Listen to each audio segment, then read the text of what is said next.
नबी तुम आखिर क्या हो, तुम सिर पे बसर हो, या नूर खुदा हो, तुम आखिर क्या हो, या नबी तुम आखिर क्या हो। जिब्रील बोले एक तारा देखा, जिब्रील बोले एक तारा देखा, फरमाया नबी ने वो तारा मैं था। फिर तायर सिदरा खुद सोच रहा हो, फिर तायर सिदरा खुद सोच रहा हो, तुम आखिर क्या हो या नबी तुम आखिर क्या हो। तुम सिर पे बसर हो या नूर खुदा हो, तुम आखिर क्या हो या नबी तुम आखिर क्या हो। वो शम्से खिंचे गिरा और लैले की जुल्फे, और शम्से खिंचे गिरा और लैले की जुल्फे, और नज्मे हदंदा माजा के आँखें, कुरान के सिपारों मैं जुल्बा नुमा हो, कुरान के सिपारों मैं जुल्बा नुमा हो, तुम आखिर क्या हो या नबी तुम आखिर क्या हो। तुम सिर पे बसर हो या नूर खुदा हो, तुम आखिर क्या हो। अल्लाहुम्मा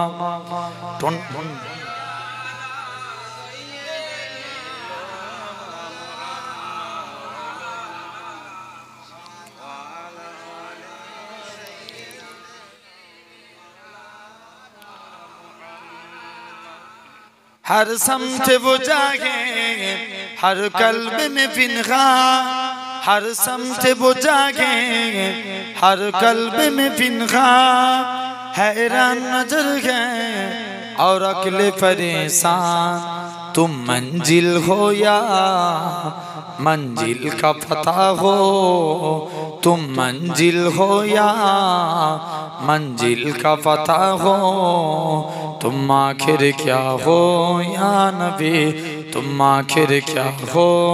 तुम सिर पे बसर हो या नूर खुदा हो, तुम आखिर क्या हो या नबी तुम आखिर क्या हो। तुम सिर पे बसर हो या नूर खुदा हो, तुम आखिर क्या हो या नबी तुम आखिर क्या हो।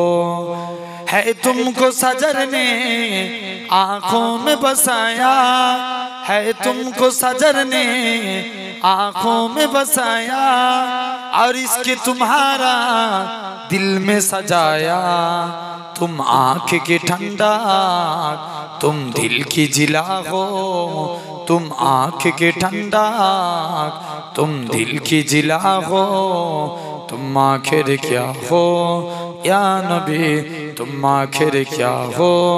तुम सिर पे बसर हो या नूर खुदा हो, तुम आखिर क्या हो या नबी तुम आखिर क्या हो। अल्लाहुम्मा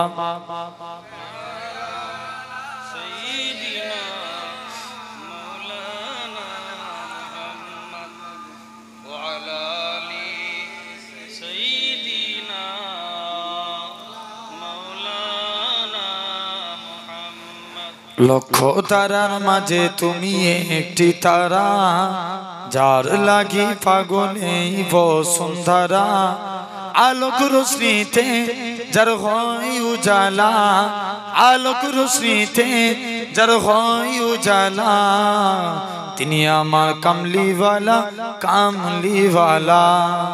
জোরে বলেন না সুবহানাল্লাহ। তিনি আমার কামলিওয়ালা কামলিওয়ালা। লক্ষ তারার মাঝে তুমি একটি তারা, যার লাগি পাগল এই বসুন্ধরা, আলোক রোশনীতে যার হয় উজালা, আলোক রোশনীতে যার হয় উজালা, তিনি আমার কামলিওয়ালা কামলিওয়ালা, তিনি আমার কামলিওয়ালা কামলিওয়ালা। আকুল পৃথিবী যার পরশ লাগে, ফুল পাখি যার প্রেমের অনুরাগে। আকুল পৃথিবী যার পরশ লাগে, ফুল পাখি যার প্রেমের অনুরাগে। যে ফুলের সৌরভে মনুতালা, যে ফুলের সৌরভে মনুতালা, তিনি আমার কামলিওয়ালা কামলিওয়ালা, তিনি আমার কামলিওয়ালা কামলিওয়ালা। লক্ষ তারার মাঝে তুমি একটি তারা, যার লাগি পাগলে বসুন্ধরা। আলোক রোশনীতে যার হয় উজালা, আলোক রোশনীতে যার হয় উজালা, তিনি আমার কামলিওয়ালা কামলিওয়ালা, তিনি আমার কামলিওয়ালা কামলিওয়ালা। যে নাম বুকেতে আছে সব মুমিনের, সেরা মানব যিনি সকল যুগে। যে নাম বুকেতে আছে সব মুমিনের, সেরা মানব যিনি সকল যুগের। যার হাতে আছে কৌসার পিয়ালা, তিনি আমার কামলিওয়ালা কামলিওয়ালা, তিনি আমার কামলিওয়ালা কামলিওয়ালা, তিনি আমার কামলিওয়ালা কামলিওয়ালা। যার নামে পাখি গায় কুহুরবে, যার প্রেমে নদী বহে কলরবে। উতাল সাগর দেয় পূর্ণিমালা, তিনি আমার কামলিওয়ালা কামলিওয়ালা, তিনি আমার কামলিওয়ালা কামলিওয়ালা। আল্লাহুম্মা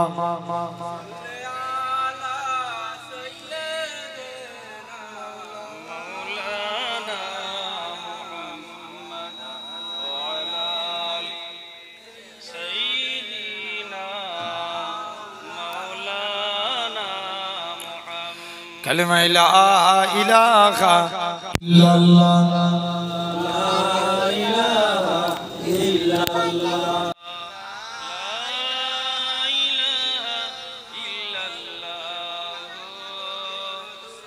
মুহাম্মাদুর রাসূলুল্লাহ। লা মাকসুদা ইল্লাল্লাহ, লা মাওজুদা ইল্লাল্লাহ, লা মাকসুদা ইল্লাল্লাহ, লা মাওজুদা ইল্লাল্লাহ, লা মাতলুবা ইল্লাল্লাহ, লা মাহবুবা ইল্লাল্লাহ, লা ইলাহা ইল্লাল্লাহ।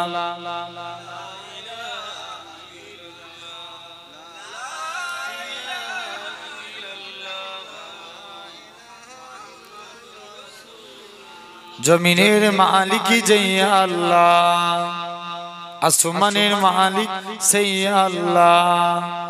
উম্মত আমরা রাসূলুল্লাহর বান্দা, আমরা তুমি আল্লাহর। লা ইলাহা ইল্লাল্লাহ, লা ইলাহা ইল্লাল্লাহ। قال الله تعالى في كلام المجيد الفرقان الحميد وللذين كفروا بربهم عذاب جهنم وبئس المصير وقال رسول الله सल्लल्लाहु अलैहि वसल्लम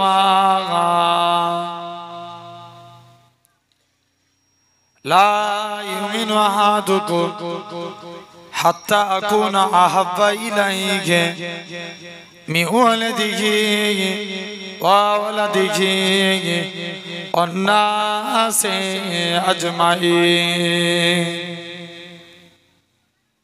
प्यारे हाजिरान मजलिस উপস্থিত এই মাহফিলে বসে থাকা বয়োজ্যেষ্ঠ আমার মুরব্বিয়ান চাচা জান গনেরা, সমবয়স্ক ইয়াং জেনারেশন, যুবক তরুণ ভাইরা, পর্দা আড়ালে অবস্থিত আমার মা ও বোনেরা, সদ্য মসজিদের ইমাম সাহেব, শুধু তাই নয়, আল্লাহ পাকের আলেম বান্দাগণেরা, সকলকে জানাই গুনাহগারের তরফ থেকে পিন্নঘর শরীফের পক্ষ হতে আপনাদের জানাই আন্তরিক সালাম মোবারকবাদ। খিদমতে আপনাদের এসেছি দোয়া নেওয়ার উদ্দেশ্যে, আল্লাহ পাকের দ্বীন ইসলামের খিদমত।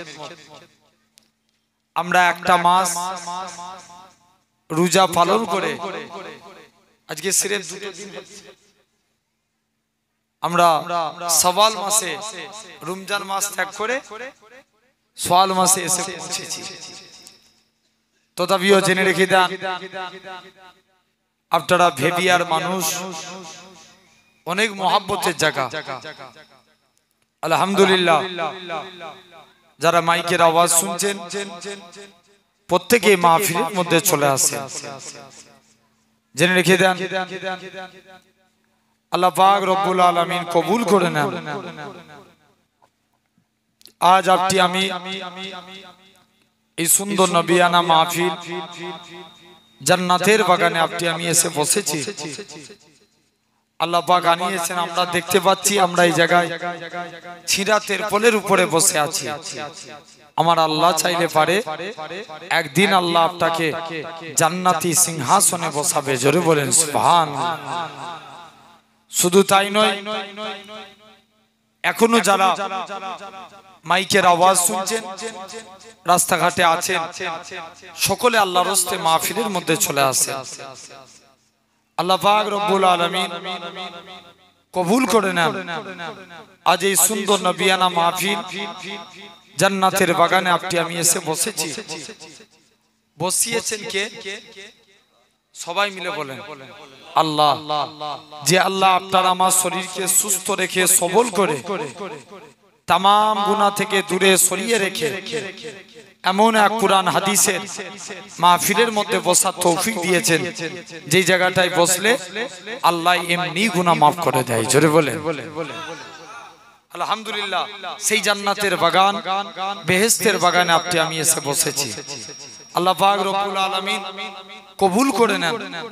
জেনে রাখবেন, আজকে আপনি আমি সর্বপ্রথম যে আল্লাহ আপনার আমার শরীরকে সুস্থ রেখে এই জায়গায় বসিয়েছেন, আল্লাহ পাকের দরবারে আমরা একসঙ্গে মিলে শুকরিয়া আদা করি।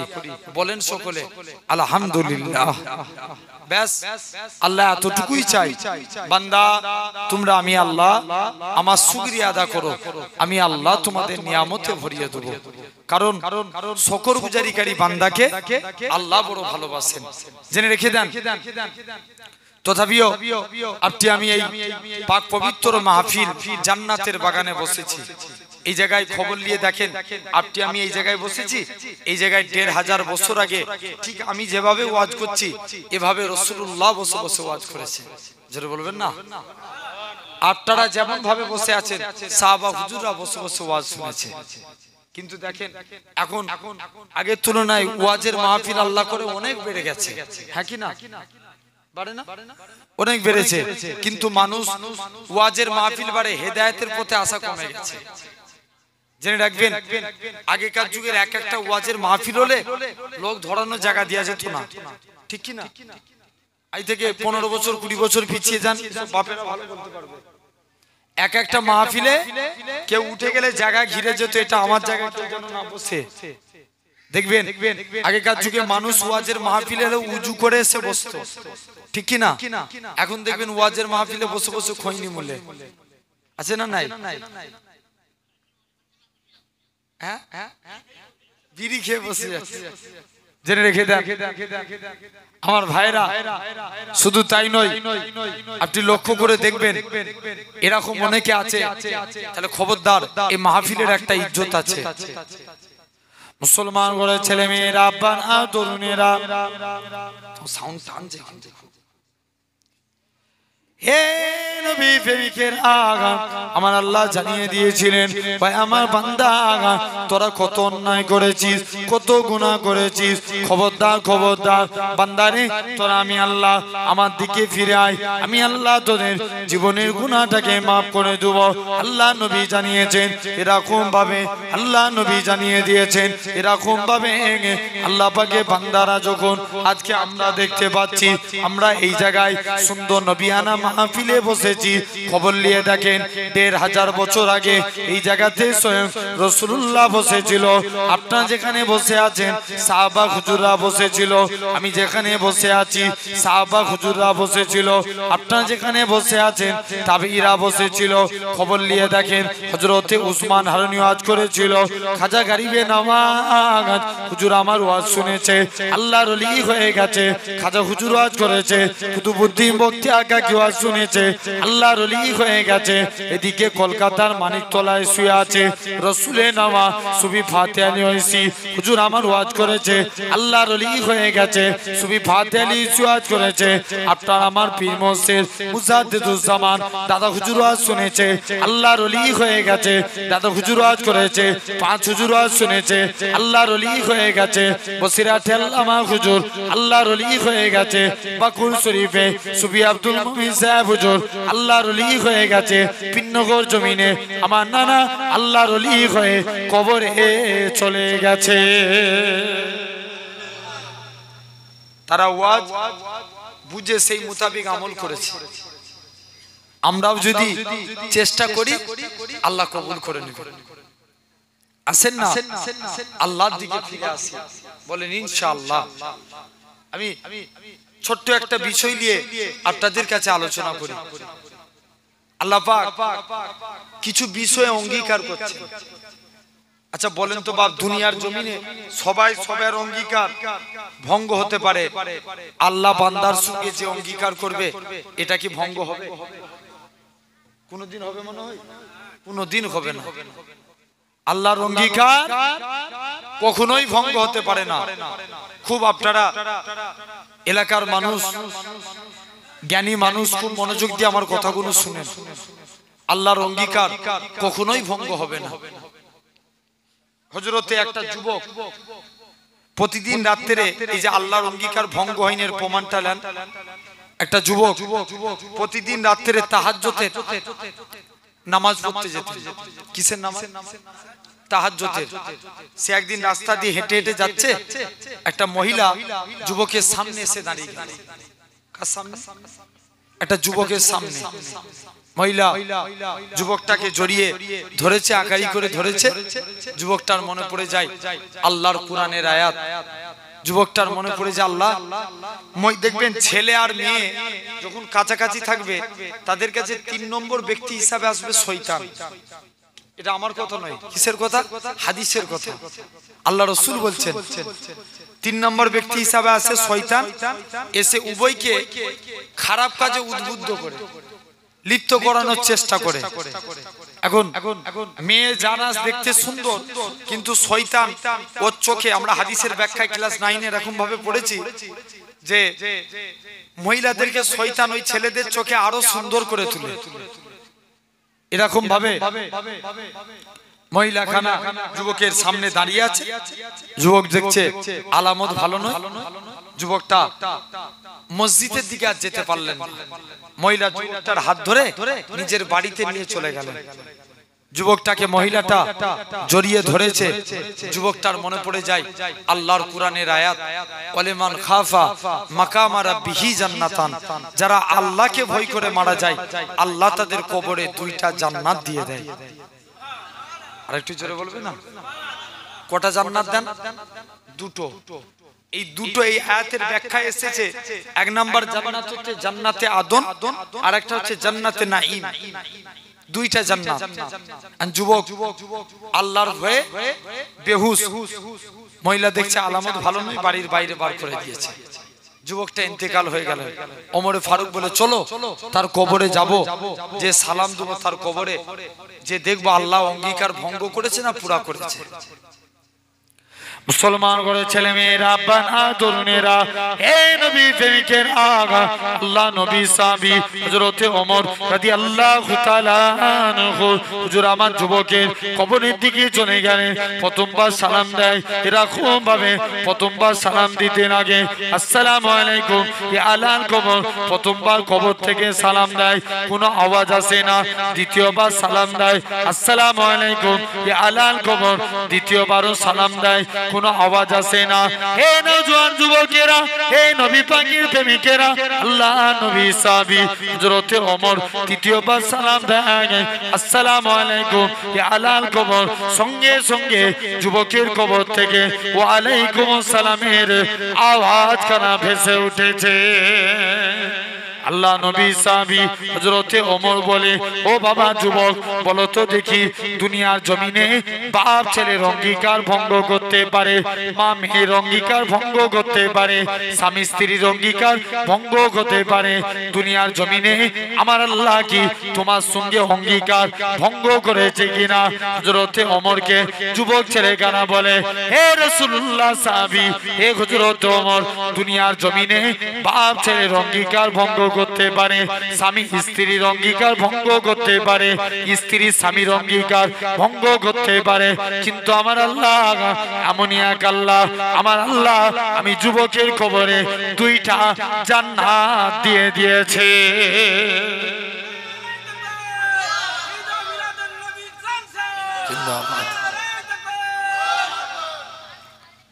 আমরা সুবহানাল্লাহ যে বলছি একটু জোরে জোরে বলতে হয় আস্তে বললে হয় না নয় হয় জোরে বললে আল্লাহ খুশি হয় এবং মজলিস শোভা পায় এত এই যুবক ভাইগুলো দেখেন কত সুন্দর করে মাহফিল করেছে আমরা তো আচ্ছা যদি এই জায়গায় জলসা না হতো কালকে আমরা এই জায়গায় বসে আছি কালকে বসছিলাম বসি না তাহলে আজকে এই জায়গায় ওয়াজের মাহফিল হচ্ছে বলেই আমরা এই জায়গায় বসেছি জানবেন মুখের যদি সওয়াবের দরকার হয় আমরা সুবহানাল্লাহ বলবো কিয়ামতের দিন যখন কোনো কিচ্ছু কবুল হবে না আল্লাহ যদি আজকের দিনে সুবহানাল্লাহ বলাকে কবুল করে নেয় জানবেন এর ওসিলায় নাজাত পেয়ে যাবে জোর করে বলেন হাদিস পাকে এসেছে সুবহানাল্লাহি বিহামদি সুবহানাল্লাহিল আযীম যে একবার বলবে মিজানে দাঁড়িপাল্লাকে আল্লাহ অর্ধেক করে দিবে তাহলে কাজে কাজী আমরা আল্লাহর দিকে ফিরে আসি বাপ আল্লাহ কবুল করে নেবেন তো এখন এক নাম্বার অঙ্গীকার তাহলে আল্লাহর অঙ্গীকার ভঙ্গ হয় না এটার প্রমাণ পেলেন হ্যাঁ কি না তো প্রমাণ দিলাম তো আল্লাহ টোটাল 4টে অঙ্গীকার করছে কটা 4টে এক নাম্বার আল্লাহ কুরআন শরীফ সূরা আল মুমিন 60 নম্বর আয়াতের মধ্যে আল্লাহ বলেন 7 নয় 60 নম্বর আয়াতের মধ্যে আল্লাহ বলেন উদউনি আস্তাজিব লাকুম বান্দা তোমরা আমি আল্লাহ আমাকে ডাকো আমি আল্লাহ তোমাদের ডাকে সাড়া দেব জোরে বলে আসেন একটা একটা করে আপনাদের एग्जांपल দিই আল্লাহকে ডাকতে হবে বলেন ইনশাআল্লাহ কাকে ডাকবো আল্লাহকে আল্লাহ বলছে বান্দা তোরা একবার আমি আল্লাহ আমাকে আল্লাহ বলে ডাক আমি আল্লাহ তোদের ডাকে 10 বার বান্দা বান্দা করে সাড়া দেব জোরে বলবে না কবার ডাকলে একবার ডাকলে কবার সাড়া দিবে 10 বার এক বান্দা 80 বছর ধরে খুব এই আব্বাগুলো শুনছেন খুব মনোযোগ দিয়ে শুনেন জানি না আর কখনোই দক্ষিণ ভেবিয়ে আসা হবে কিনা তবে এসেছি বলে দিয়ে যাই একদম 4টে আয়াতের উপরে আলোচনা করব আপনাদের থেকে বিদায় নেব জেনে রাখেন এক নাম্বার আল্লাহ এক বান্দা 60 থেকে 80 বছর এক বুতের ইবাদত করে সানাম সানাম সানাম সানাম করে এক বুতকে ডাকছে একদিন বুত বান্দার ডাকে সাড়া দেয়নি একদিন বান্দার মুখ থেকে ভুল করে বেরিয়ে গেছে সামাদ কার নাম আল্লাহর নাম আমরা একবার পড়ি বিসমিল্লাহির রহমানির রহিম কুল হু আল্লাহু আহাদ আল্লাহুস সামাদ লাম ইয়ালিদ ওয়া লাম ইউলাদ ওয়া লাম ইয়াকুল লাহু কুফুয়ান আহাদ এই সামাদ নাম কার আল্লাহ তৎক্ষণাৎ আল্লাহ বান্দার ডাকে সাড়া দিচ্ছে বান্দা চিন্তা করছে আল্লাহ 60 বছর ধরে সানাম সানাম করে ডাকলাম কেউ আমার ডাকে সাড়া দিলনি আর একবার সামাদ বলে ডেকেছি তৎক্ষণাৎ আল্লাহ কে এই সামাদটাকে বান্দা চিন্তা করলেন ঈমানের কালেমা পড়ে মুসলমান হয়ে গেল আরেকটু জোরে হয় না?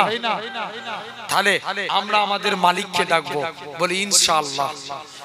আল্লাহকে ডাকেন। এক বান্দা জাহান্নামের ভিতরে দাউ দাউ করে জ্বলছে, খুব মনোযোগ দিয়ে শুনুন কথাগুলো। দাউ দাউ করে জ্বলছে, আল্লাহর নাম ধরে ধরে ডাকছে, ইয়া আল্লাহ, ইয়া রহমান, ইয়া হান্নান, ইয়া মান্নান। কি হলো রে বান্দা, তুই ডাকছিস কেন? আল্লাহ, আমি জাহান্নামের ভিতরে জ্বলছি, আমার এই মাংসপিণ্ড শরীরে আমি জাহান্নামের কষ্ট আল্লাহ আমি সহ্য করতে পারিনি, তাই আপনাকে ডাকছি। কি চাস? আল্লাহ, জাহান্নামের ভিতরে একটা গাছ আছে, ওই গাছে বসতে চাই। আল্লাহ বলবে, যা, তোর বসার জায়গা আমি আল্লাহ জাহান্নামের ভিতরে গাছের মধ্যেই করে দিই। জোরে বলো। বান্দা তুই আর ডাকবি না? আল্লাহ, আর তোমায় ডাকবি। বান্দা আবার ডাকছে, কি হলো? আল্লাহ, জাহান্নামের ভিতরে গাছের মধ্যে বসে আছি, তুমি আমার উপরে দয়া করো না আল্লাহ। কেন রে বান্দা, কি হয়েছে? আল্লাহ, আমি জাহান্নামের গেটে বসতে চাই। আল্লাহ বলবে, যা, তোর বসার জায়গা আমি আল্লাহ জাহান্নামের গেটই করে দিলাম। বলেন সুবহানাল্লাহ। সুবহানাল্লাহ আমাকে বলতে লাগে, আপনারা নিজেরা বলবেন, জোরে বলে। বান্দা তুই আর ডাকবি না? আল্লাহ, আর তোমায় ডাকবি। মুসলমান ঘরের ছেলে মেয়েরা, বাহাদুর মেয়েরা, হে নবী প্রেমিকের আগা, আমার আল্লাহ জানিয়ে দেয়, ওই আমার বান্দা আবার তো কি হয়েছে বল, কি জন্য তুই আমি আল্লাহ পাক আমাকে বারে বারে ডাকিস? আমার আল্লাহ পাকে বান্দাখানা জবাব দিবে, ও রব্বুল আল্লাহ পাক, আমি জাহান্নামের ভিতরে দাউ দাউ করে জ্বলছি, আল্লাহ জাহান্নামের গেট বরাবর দাঁড়িয়ে আছি, আল্লাহ পাক জাহান্নামের ভিতরে আল্লাহ আমি আজকের দিনে দাঁড়িয়ে আছি, আল্লাহ আমার কি এমন কি উপায় নাই? আল্লাহ আজকের দিনে জান্নাত জাহান্নামের মাঝখানে একটা ফাঁকা জায়গা দেখতে পাই, ওই জায়গায় কি বসার স্থান খানা হবে না? ও যুবকেরা, ও মুরব্বী বাপেরা, আমার আল্লাহ জানিয়েছিলেন, ওই আমার বান্দা চলে যা, চলে যা, তুই যে আমি আল্লাহ আমার কাছে ডাকিস, আমি আল্লাহ কি পারি না তোর জীবনের পাকার পাহাড় গুনাহটাকে আমি আল্লাহ ক্ষমা করলাম, তোর বসার জায়গাটাকে আমি আল্লাহ জান্নাত জাহান্নামের মাঝখানে করে দিলাম। বান্দা তুই আর ডাকবি না? আল্লাহ, আর তোমায় ডাকবি। বান্দা আবার ডাকছে, আবার কি হলো? আল্লাহ, আমি জান্নাত জাহান্নামের মাঝখানে বসে আছি গো খোদা, আল্লাহ আমার উপরে দয়া করো না। বল কি চাস? আল্লাহ, আমি জাহান্নামের আল্লাহ জান্নাতের গেটের কাছে বসতে চাই। আল্লাহ বলবে, যা, আমি আল্লাহ তোর বসার জায়গা জান্নাতের গেটই করে দিলাম। জোরে বলবে না? তুই আর ডাকবি না? আল্লাহ, আর তোমায় ডাকবি। বান্দা আবার আল্লাহকে, আবার কি হলো? আল্লাহ, আমি জান্নাত জাহান্নামের মাঝখানে বসে আছি, আল্লাহ জান্নাতের গেটের কাছে বসে আছি, আল্লাহ আমার জন্য কি একবার দয়া করা যাবে না? আল্লাহ জান্নাতের দরওয়াজা কি একবার খোলা যাবে না? আল্লাহ বলবে, যা, আমি আল্লাহ তোর জন্য জান্নাতের দরজাও খুলে দিলাম। আরো জোরে বলো না। মুসলমান ঘরের ছেলে মেয়েরা, বাহাদুর মেয়েরা, হে নবী প্রেমিকের আগা, আমার আল্লাহ জানিয়ে দেয়, ভাই আমার বান্দারে, তুই যে আমি আল্লাহ আমাকে বারে বারে ডাকিস, ভাই আমার বান্দারে শুনে রেখে দে, আমি আল্লাহ কি পারি না রে বান্দা, আমি আল্লাহ তোকে জান্নাত জাহান্নাম থেকে বের করে জাহান্নামের গাছের মধ্যে বসিয়েছি, জাহান্নামের গাছ থেকে আমি আল্লাহ তোকে জান্নাত জাহান্নামের মাঝখানে এনেছি, জান্নাত জাহান্নামের মাঝখান থেকে আমি আল্লাহ তোকে জান্নাতের মনোরম দৃশ্য দেখিয়েছি।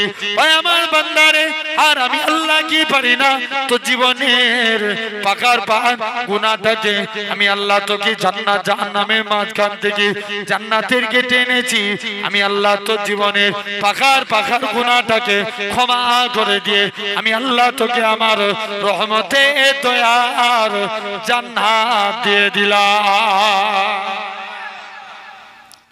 তাহলে বান্দা ডেকেছে কাকে? আল্লাহকে। আমার আলোচনা হচ্ছে কাকে ডাকবো? আল্লাহকে। এটা হলো এক নাম্বার। মুসা নবীর জামানায় আল্লাহ কারুনকে অগাধ সম্পত্তির মালিক করেছিল, ঠিক না ভুল? কাকে দিয়েছিল? কারুনকে। এত সম্পত্তির মালিক হয়েছিল, আপনার টাকার লোভে পড়ে দেখবেন মানুষের অহংকার হয়ে যায়, হ্যাঁ কি না? যার দেখবেন একটু টাকা বেশি হয়ে গেছে, হুট করে কোটি কোটি টাকার মালিক, কি হবে? অহংকার হবে না?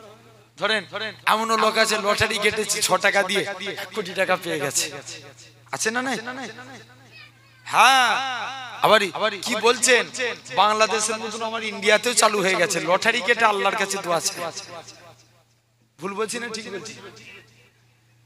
বাংলাদেশে মদের দোকান করেছে, আমি একটা নিউজে দেখছিলাম, মদের দোকান করে হুজুরকে নিয়ে গেছে দোয়া চাইতে, উদ্বোধন করতে। পয়লা বৈশাখ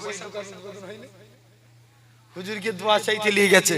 হুজুরও বেচারি জানে আমার পকেট পুঁজি হবে, হুজুর দোয়া চাইছে, আল্লাহ আমার ভাই অনেক কষ্ট করে ব্যবসা করেছে, আল্লাহ তুমি আমার ভাইয়ের ব্যবসায় বরকত দাও। দোয়া চা যাবে, মদের দোকানে বরকত দাও। জেনে রেখে দেন, বাস্তব হাকিকাত একদম। আমি দরবার থেকে বের হয়ে, আমার একটা বাইক আছে, একটু বাইকটা প্রবলেম করছে বলে গ্যারেজে নিয়ে গেছি। একটা আমাদের সমাজের ছেলে এই রমজান মাসে আমাদের স্বজাতির ছেলে মদের দোকান থেকে মদ কিনে সুটের পকেটে ঢুকিয়ে আমাকে এসে সালাম দিচ্ছে, আসসালামু আলাইকুম ভাইজান। ওয়ালাইকুম আসসালাম। যে ভাইজান আমাকে কিছু টাকা দান করেন। আমি পকেটে হাতও দিয়ে দিচ্ছি, যে তুই কি নিয়ে যাচ্ছিস? বলছে ভাইজান আল্লাহর কসম আমি মদ খাইনি, বিয়ার খাচ্ছি। কসম খেয়ে নিল। জেনে রেখে দেন সোনার ভাইরা, তাহলে কারণ কি আল্লাহ অগাধ সম্পত্তির মালিক করলো। এক মুসা নবীর বিরুদ্ধে, মুসা নবী রাগী না ঠান্ডা? রাগী মানুষ। আজরাইল ফারিস্তা নবী মুসার জান কবজ করতে গেছে। নবী মুসা বলছে আজরাইল পালা, এখন মুড নাই। কি নাই? মুড নাই। পরে আসবি যা। দ্বিতীয় দিন এসছে মুসা, আল্লাহর হুকুম হয়েছে তোমার পা দিয়ে, মুখ দিয়ে না চোখ দিয়ে জান কবজ করব। নবী মুসা তো রেগে লাল, এই পা দিয়ে আল্লাহর নূরের তাজাল্লি দেখি, এই মুখ দিয়ে আল্লাহর সঙ্গে কালাম করি, তুই আমার পা দিয়ে, মুখ দিয়ে, চোখ দিয়ে জান কবজ করবি? টেনে এক চড় মেরেছে। আজরাইল ফারিস্তার ডান দিকে চোখ বেরিয়ে গেছে। আল্লাহর কাছে চোখ ধরে লিজে হাজির, আল্লাহ কোন মানুষের জান কবজ করতে পাঠিয়েছো, নিজেরই জান চলে যাবার খাবার। সেই মুসা নবী এত বড় পাওয়ারফুল নবী ছিল। আল্লাহ বলছে আজরাইল যা, তোর সঙ্গে আমি আল্লাহ আরো দুজন ফেরেশতা দিলাম। মোট কজন হলো? তিনজন। মানুষের সুরাত ধরে এসে এক জায়গায় কবর খুলছে। নবী মুসা যে বলছে তিন যুবকেরা তোমরা কার কবর খুলছো? বলছে হুজুর আল্লাহকে, আল্লাহর এক গোলামের কবর খুলছি, আপনার কোনো কাজ থাকলে আপনি চলে যান। বলছে তোরা আমায় চিনিস? আমি এলাকার পয়গম্বর মুসা নবী। বলছে আসসালামু আলাইকুম। বলছে জি। আজরাইল ফারিস্তা দেখতে পেয়ে বলছে আল্লাহ দুনিয়ায় কি আর রাস্তা নাই?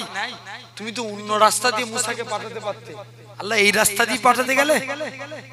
সেই মুসা আলাইহিস সালাম পাখাটা বন্ধ করে দাও।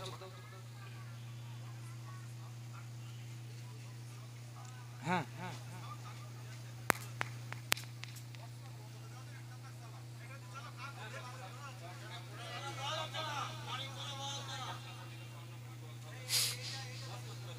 আবার সাউন্ড না পেলে প্রবলেম হবে। হ্যাঁ হ্যাঁ হ্যাঁ তিন দিকে একসঙ্গে কানেক্ট,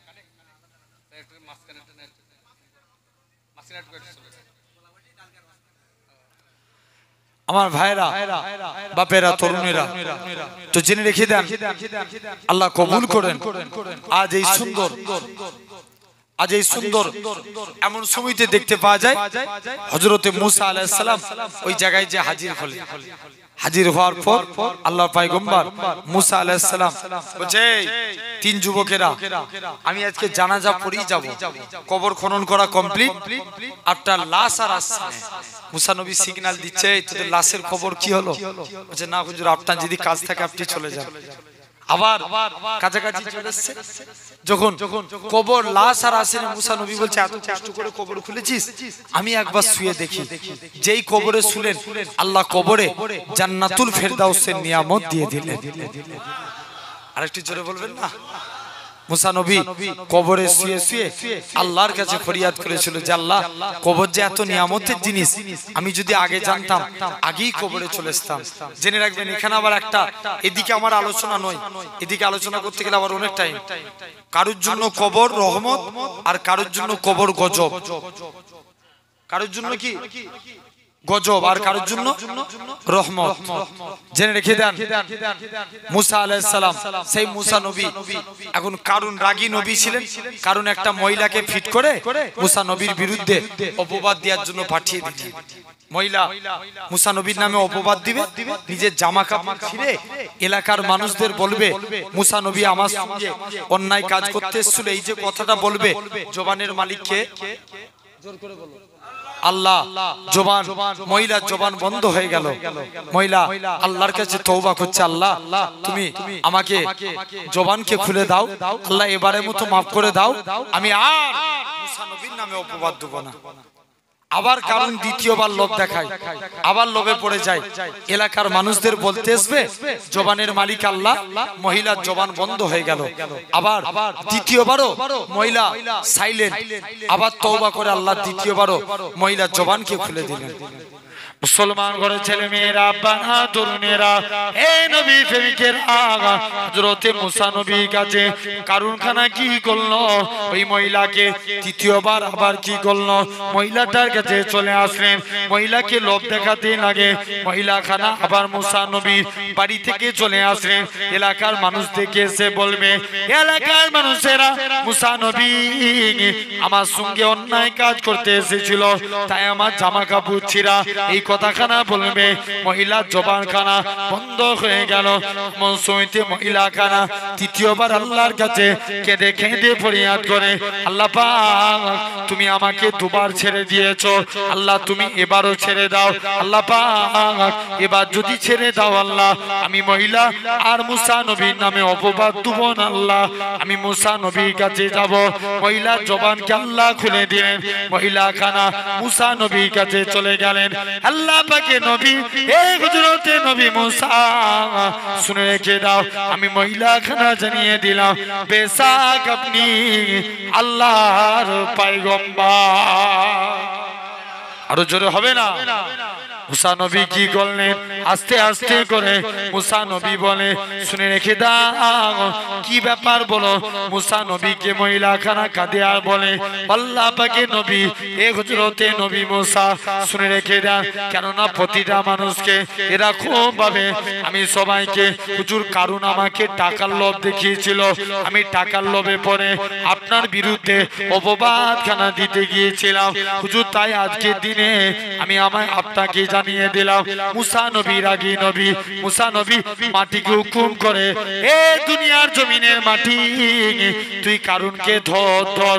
মাটিখানা কারুনের হাঁটু পর্যন্ত, পা পর্যন্ত গ্রাস করে ফেলে।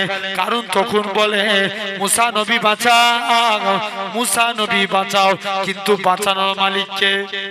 জোরে বলো আল্লাহ। এ নওজোয়ান যুবকেরা, এ নবী প্রেমিকেরা, হযরতে মুসা নবী দ্বিতীয়বার আবার মাটিকে বলে, এ দুনিয়ার জমিনের মাটি, তুই কারুনকে ধর। মাটি কারা কারুনের হাঁটু পর্যন্ত গ্রাস করে ফেলে। মুসা নবী তখনও, কারুন তখনও বলে, মুসা নবী বাঁচাও। তৃতীয়বার বলে, কারণে এরকম ভাবে কোমর পর্যন্ত গ্রাস হয়ে যায়। চতুর্থবার কারুনের এরকম ভাবে গলা পর্যন্ত গ্রাস হয়ে গেল। একটা পাথরকে হুকুম করে, এ দুনিয়ার জমিনের পাথর, তুই কারুনকে মেরে মেরে হত্যা করে দে। কারণ মেরে মেরে হত্যা করে দিল। এমন শুনতে মুসা নবী বলে, এ দুনিয়ার জমিনের এ হযরতে নবী মুসা, শুনে রেখে দাও, জেনে রেখে দাও, এ হযরতে নবী মুসা, আমি আল্লাহ জানিয়ে দিলাম আজকের দিনে ওই মানুষটা কারুন মরে গিয়েছে। কারুন যদি একবার ভুল করে তোমাকে না ডেকে, আমি আল্লাহ আমাকে ডেকে বলতো, আল্লাহ বাঁচাও, আমি আল্লাহ আমার রহমতের ফারিস্তা পাঠিয়ে গুনাহগার কারুনকে আমি আল্লাহ বাঁচিয়ে দিতাম। তাহলে আমরা ডাকবো কাকে? সবসময় আল্লাহকে। এটা হলো এক নাম্বার ওয়াদা। দুই নাম্বার, আল্লাহ বলেন, লা ইন সাকারতুম লা আযীদান্নাকুম, তোমরা আমি আল্লাহ আমার শুকরিয়া আদা করো। আমরা কার শুকরিয়া আদা করব? জোর করে বলো। আল্লাহ রাসূলের একজন সাহাবী ছিলেন, যিনার নাম ছিল আব্দুর রহমান ইবনে আউফ। जिनार नाम छिलो আব্দুর রহমান ইবনে আউফ, যিনি ছিলেন 10 জন জান্নাতীর একজন। জোরে বলবেন না কজনের? 10 জনের একজন। তার আগে একবার দরুদ পড়ে আল্লাহুম্মা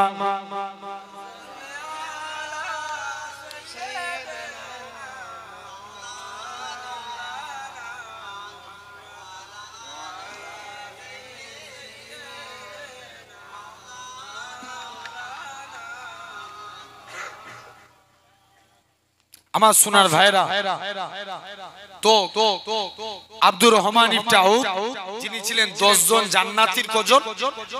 একজন। তিনি কি করলেন? একদিন নবীর দরবারে শুনছেন, এটা খুব মনোযোগ দিয়ে শুনেন, আল্লাহ শুকরিয়া আদা করলে আল্লাহ বরকত দিবে, বলেন ইনশাআল্লাহ। কাজ শুকরিয়া আদা করলে আল্লাহ, এটা আল্লাহ কুরআনে অঙ্গীকার করছেন, লা ইন শাকারতুম লা আযীদান্নাকুম, তোমরা আমি আল্লাহ আমার শুকরিয়া আদা করো। জেনে রেখে দেন সোনার ভাইয়েরা, আব্বারা, তরুণেরা, তাহলে আমরা আল্লাহ শুকরিয়া আদা করব। এখন আব্দুর রহমান ইবনে আউফ নবীর দরবারে আসলেন, নবীর আদর্শ দেখে ঈমানের কালমা পড়ে মুসলমান হয়ে গেলেন। আর একটু জোরে হয় না? মুসলমান হয়েছে বলে মক্কার কাফেররা হুজুরের উপর জুলুম করে। কার উপরে? আব্দুর রহমানের উপরে। একটু মনোযোগ আমার দিকে খেয়াল করে, একদম খুব আব্দুর রহমানের উপরে আপনার জুলুম অত্যাচার করে। আচ্ছা বলো তো ভাই, নবী সাহাবাদের উপর মক্কার কাফেররা অত্যাচার করেছিল, হ্যাঁ কি না? করেছিল না? আল্লাহ রাসূলের একজন সাহাবী ছিলেন, যেনার নাম ছিল ইসলাম গ্রহণের পূর্বে, যেনার নাম ছিল আব্দুল উজ্জা। কি নাম ছিল? আব্দুল উজ্জা। আব্দুল মানে বান্দা, উজ্জা একটা দেবতার নাম। কার নাম? দেবতার নাম। আব্দুল উজ্জা নবীর দরবারে আসছেন, নবীর আদর্শ দেখে কলেমা পড়ে মুসলমান হয়ে গেলেন। জোরে বলে মুসলমান হয়েছে বলে এখন চাচার কাছে, বাপ মারা গেছে, চাচার কাছে লালন পালন হয়েছে। শুনছো তো? চাচা আব্দুল উজ্জাকে ডাকছে, বাবা শুনলাম নাকি তুমি মুহাম্মদ সাল্লাল্লাহু আলাইহি ওয়াসাল্লামের হাতে হাত দিয়ে কলেমা পড়েছো। বলছে, চাচা আকাশে সূর্য উঠা যেমন সত্য কথা, আল্লাহর কসম নবীর হাতে হাত দিয়ে কলেমা পড়েছি, এটাও সত্য। আরো জোরে হই না? কার হাতে হাত দিয়ে? নবীর হাতে হাত দিয়ে। চাচা বলছে, বাবা তবে তোকে আমি তো সব সম্পত্তি দিয়েছি, তুই আমার সম্পত্তি দে। বলছে, চাচা সম্পত্তির গরম দেখাচ্ছেন, নিয়ে এলেন সম্পত্তি, যান আপনার সম্পত্তি ফিরিয়ে দিলাম, আল্লাহর কসম ইসলাম ছাড়বো না। আরো জোরে বলো। বলছে, ভাতিজা তুমি যে পরনায় কাপড়টা পরে আছো, এটাও তো আমার দিয়া। চাচা কাপড় খুলে দিলেন। চাচা বলে, লজ্জাস্থানের কাপড় খুলে দাও। মুসলমান ঘরের ছেলে মেয়েরা, আব্বারা, তরুণেরা, হে নবী প্রেমিকের আল্লাহ নবী সাহাবী হযরতে আব্দুল্লাহ, আল্লাহ নবী যার ইসলাম গ্রহণের পরে নাম রেখেছিলেন আব্দুল্লাহ, হযরতে আব্দুল্লাহ জোর করে কাঁদে, চাচা জান এটা মানা যাবে না, এটা মানা যাবে না। চাচা জান আমি আব্দুল্লাহ আজকের দিনে আমি নবীকে নবী বলে মেনেছি, আল্লাহকে আল্লাহ বলে মেনে নিয়েছি। না না না না, আমি লজ্জাস্থানে কাপড় খুলতে পারি না, আমি আপনাকে এর বিনিময়ে পরে টাকা দিয়ে দেব। আব্দুল্লাহ চাচা বলে, না না না না, তুমি না হলে কলেমা ছাড়ো, না হলে তুমি পরনার কাপড় খুলে দাও। ও যুবকেরা, ইসলামের জন্য নিজে পরনার কাপড় কানা খুলে দিলেন।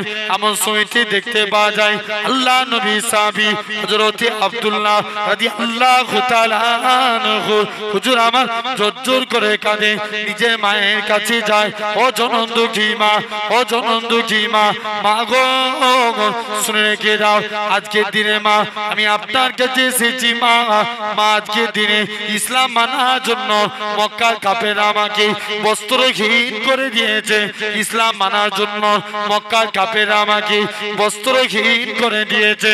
ও যুবকেরা, ও বেবিয়ার মানুষেরা শুনে রেখে দেন, হযরত আব্দুল্লাহ নবী কাছে গেলেন, ইয়া রাসূলুল্লাহ হাবিবাল্লাহ, ইয়া রাসূলুল্লাহ হাবিবাল্লাহ, ইসলাম মেনেছি বলে মক্কার কাফেররা আমাকে বস্ত্রহীন করে দিয়েছে, আল্লাহ নবী কি বলেছিলেন?